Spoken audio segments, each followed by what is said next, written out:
Kemudian yang keempat, waktu menyembelihnya kapan nih? Udah tahu tuh kita, hukumnya udah tahu, jenisnya udah tahu, aib-aib yang nggak boleh ada di hewan kurban itu udah tahu. Kemudian apalagi nggak boleh dijual ya. Kapan kita motongnya? Maka waktu motongnya adalah setelah sholat Id dan khutbah. Setelah sholat Id dan khutbah selesai potong. Sampai kapan? Sampai sebelum terbenamnya matahari hari terakhir Ayyamut Tasyriq. Tanggal 13 Dzulhijjah. Sebelum terbenamnya matahari, maka itu adalah waktu untuk menyembelih. Nabi SAW mengatakan, man kana dzabaha qabla shalah falyu'id. Yang nyembelih sebelum sholat, maka ulangin. Baik, kemudian apa yang kita lakukan dengan hewan kurban ini? Kita udah potong Ustaz, mau diapain? Dianjurkan bagi yang berkurban itu untuk makan. Kalau bisa, kan kalau Idul Fitri sebelum ke masjid kita dianjurkan untuk makan. Kalau Idul Adha sebelum kita sholat kita dianjurkan untuk menahan diri dari makan dan minum. Sampai kapan? Sampai pulang nyembelih kurban dan kalau bisa engkau makan dari kurban. Ambil kurban, ambil mana kambing sedikit ya, bakar sate atau bakar daging tuh nggak sampai 5 menit udah empuk kau makan, ya Allah. Jadi ini dianjurkan. Kemudian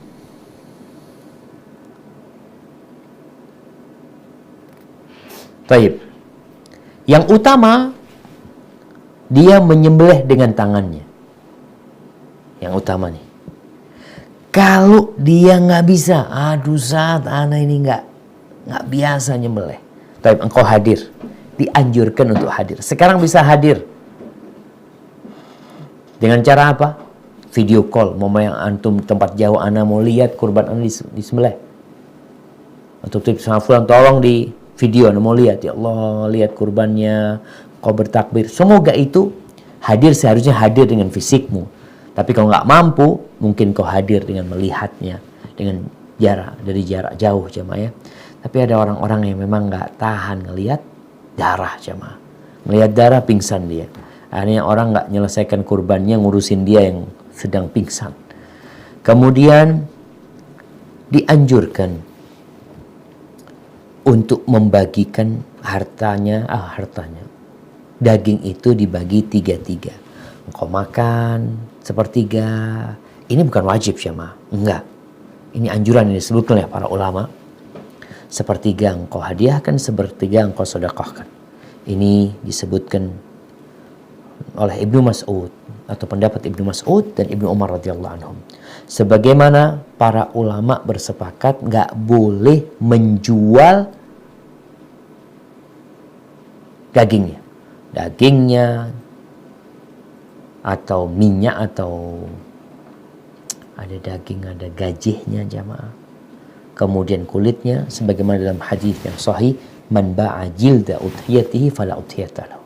Barang siapa yang menjual kulit kurban dia, maka nggak ada kurban dia itu sebenarnya. Ini pemiliknya. Tapi kalau dia berikan kepada orang itu mau jual, terserah.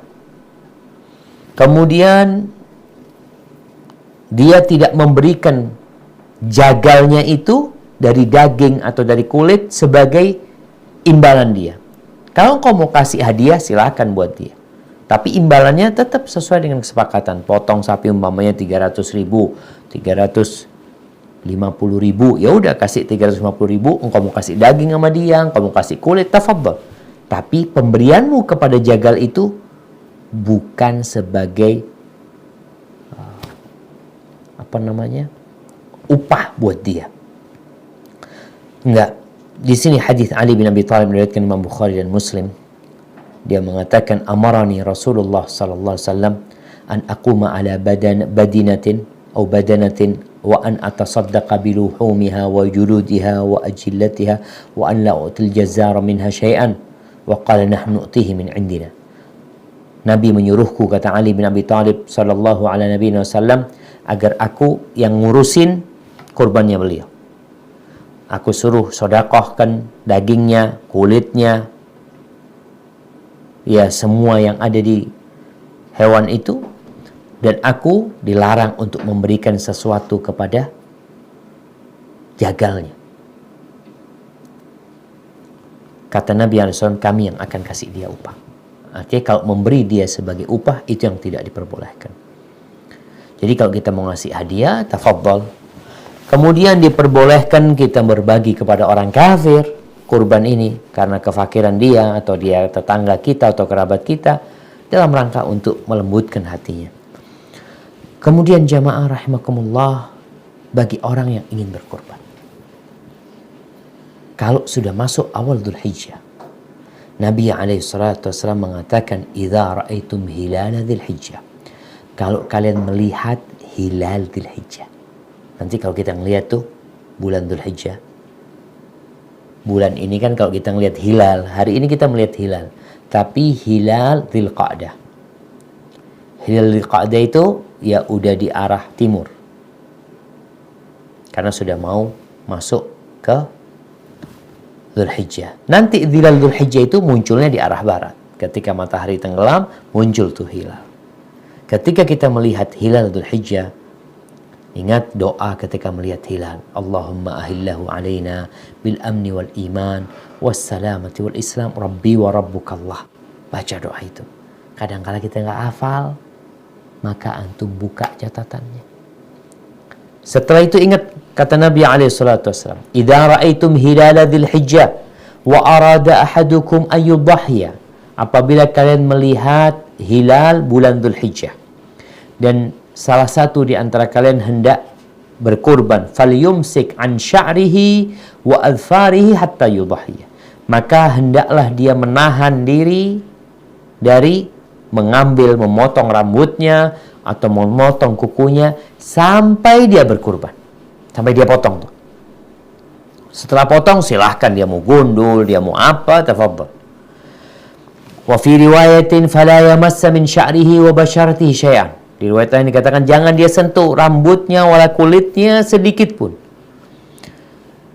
Dan larangan atau perintah ini menunjukkan atas wajibnya kita menjalankan hal itu. Dan haramnya melanggar, ini menurut pendapat yang paling kuat jemaah.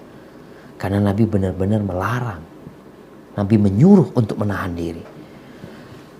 Kemudian ya mungkin itu beberapa hal yang berkaitan dengan udhiyah.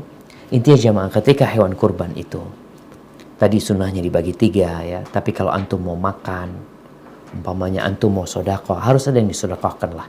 Paling nggak 1 kilo antum sedekahkan. Nggak rugi orang berkurban itu jemaah. Antum 1 kilo sedekahkan, yang sisanya antum mau simpan, antum mau makan, tafadhal. Tapi lebih utama Allah perintahkan untuk berbagi-bagi sama orang. Tapi mungkin antum sendiri miskin, ana sendiri nggak punya uang banyak, Ustaz. Uang ana yang ana belikan kambing ini. Dan harapannya ya selama ini ana makan daging kambing ini karena memang nggak ada fulus. Ya fadhal antum sedekahkan 1 kilo, sisanya antum makan untuk bagi buat keluarga antum. Hadza wallahu a'lam. Itu mungkin sedikit yang berkaitan dengan kurban. Ingat jemaah, kita diminta kurban binatang ternak. Nabi Ibrahim disuruh kurban anaknya. Antum kebayang kalau suruh ngorbankan anak antum. Hadza wallahu a'lam bissawab. Naam, tafadhal.